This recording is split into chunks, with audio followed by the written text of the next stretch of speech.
नमस्कार दोस्तों, मैं संदीप कुमार कौशिक आप सभी का आपके अपने कार्यक्रम एस्ट्रोनॉमोलॉजी 456 में हार्दिक स्वागत करता हूं। दोस्तों, आज हम बात करने जा रहे हैं धर्म रक्षक की। यानी कि कुछ लोग ऐसे होते हैं दोस्तों जो हमेशा धर्म की रक्षा के लिए अग्रिम पंक्ति में खड़े हुए मिलते हैं। यानी कि सबसे जो आगे वाली लाइन होती है उसमें ये लोग सबसे आगे होते हैं धर्म की रक्षा के लिए। इन्हें धर्म रक्षक भी कह सकते हैं। दोस्तों, बात कर रहे हैं 4 त्रिकोणों में से सबसे पहले त्रिकोण यानी कि धर्म त्रिकोण की। 4 त्रिकोण होते हैं वैसे तो, धर्म, अर्थ, काम और मोक्ष, ये 4 त्रिकोण होते हैं कुंडली में हमेशा।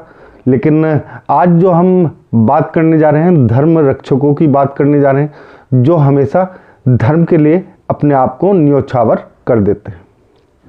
दोस्तों, इसमें कई चीज़ें होती हैं और इन सबको मैं थोड़ा सा विस्तार से समझाने की कोशिश करूंगा आपको। जैसा कि ये आप लोग त्रिकोण देख ही रहे, पहले भाव में, पंचम भाव में और नवम भाव में। पहला भाव जो है मेष राशि का है, पंचम भाव जो है सिंह राशि का और नवम भाव जो है धनु राशि का है, जो आपको दिख रहा होगा।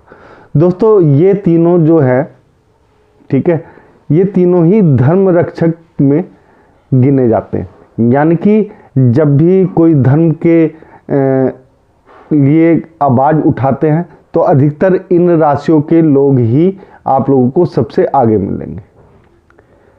दूसरी बात, इनकी जो दिशा होती है दोस्तों वो पूर्व दिशा होती है और ये तीनों ही जो राशियां हैं वो अग्नि तत्व से हैं।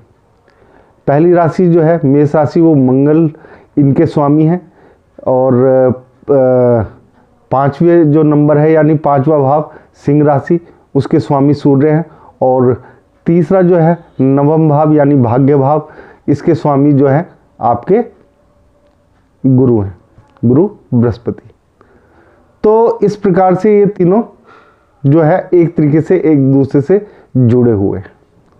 अब इसमें दोस्तों एक चीज़ और आ जाती है, जब भी आप देखेंगे कि कहीं पे भी इस प्रकार के युद्ध हो रहे हैं या धर्म के ऊपर आंच आ रही है, तो ये 3 राशियों के लोग सबसे पहले खड़े होते हैं। अब इनके संदर्भ में भी आप लोगों को थोड़ा थोड़ा बता देता हूँ। पहली है मेष राशि, तीनों की दिशाएं पूर्व हैं और जो मेष राशि है इनके स्वामी मंगल है। अब मान लीजिए किसी भी, हर राशि में गण भी होते हैं दोस्तों, देवगण, राक्षसगण और मनुष्यगण, ये 3 गण होते हैं। अब देवगण और राक्षसगण के बारे में आप लोगों को मालूम है, ये कभी भी पीछे नहीं हटते, लेकिन इनमें मनुष्यगण भी होते हैं। मनुष्यगण जो होते हैं वो इनके बीच में यानी कि देव और राक्षसों के बीच में एक सेतु का यानी कि पुल का कार्य करते हुए आप लोगों को मिलेंगे। यानी कि कभी भी इन तीनों राशियों में अगर लड़ाई झगड़े की नौबत आती है धर्म युद्ध के दौरान, तो इनमें जो गण होते हैं उनकी प्रमुख भूमिकाएं होती हैं। जिस प्रकार से मनुष्य जो है इन दोनों के बीच में एक तरीके से सेतु का कार्य करता है, यानी कि उसके अंदर भी जो मनुष्य के गुण होते हैं वो तो होते ही है, लेकिन ये जो होता है थोड़ा सा इन लोगों को एक साथ लेके चलने की कोशिश करता है मनुष्यगण, क्योंकि ना देव किसी की बात मानते हैं ना राक्षसगण, जो उनके मन में आता है वो करते होंगे।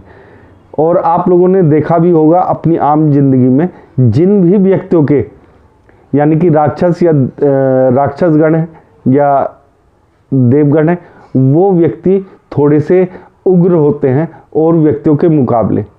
और ख़ास तौर से अगर इन तीनों राशियों में आ जाए और इनका अग्नि तत्व हो तो ये बहुत ज़्यादा उग्र एक तरीके से हो जाते हैं दोस्तों। तो इनकी जो उग्रता है वो रोकेंगे भी धर्म त्रिकोण के ही व्यक्ति। यानी कि अगर कोई मेष राशि में किसी का मान लिया देवगण है, कोई सिंह राशि में उसका मान लिया कि आपका राक्षसगण है और कोई देवगुरु है, इसमें कोई मनुष्यगण है, तो ये जो गण होते हैं ये इन्हें रोकने का कार्य करते हैं। एक तरीके से रोकने से मतलब ये है कि इन्हें समझाते हैं कि क्या सही है और क्या गलत है, क्योंकि जब ये उग्रता धारण कर लेते हैं अपने धर्म के प्रति तो किसी को कुछ नहीं समझते।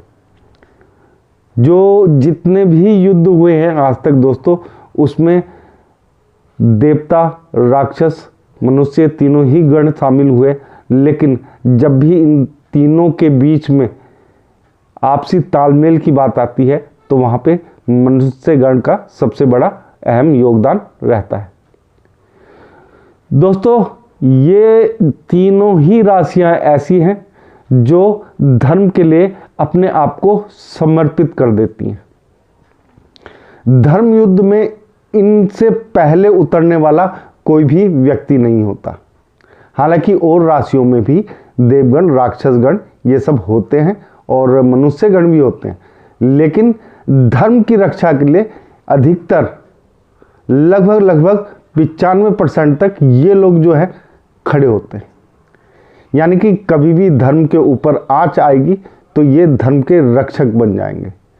दोस्तों, एक चीज़ और इनकी खासियत होती है, ये किसी की सुनते नहीं है जल्दी से। यानी कि जो इन्हें करना होता है वो करके ही दम लेते हैं। यानी कि अपनी अंतिम सांस तक अपने सोचे हुए कार्य को पूर्ण करने में लगा देते हैं। ये इनकी खासियतों में से एक है। ये दयावान भी होते हैं, इनके अंदर दया भी होती है, लेकिन कुछ परिस्थितियां ऐसी बन जाती हैं कि ये दया दिखा नहीं पाते। ये आपको ऊपर से कठोर ही नजर आएंगे हमेशा। तो दोस्तों, ये छोटा सा वीडियो हमने इसलिए बनाया कि धर्म रक्षक जिसे कहते हैं धर्म रक्षा के लिए, तो उसके बारे में हमने सोचा आप लोगों को बताएं कि ये धर्म रक्षक क्या होता है या धर्म त्रिकोण क्या होता है। दोस्तों, अगर आप लोगों को हमारे यह छोटा सा वीडियो पसंद आया है तो कमेंट में जय श्री राम जरूर लिखें और आप सभी भाइयों को भी हमारा जय श्री राम।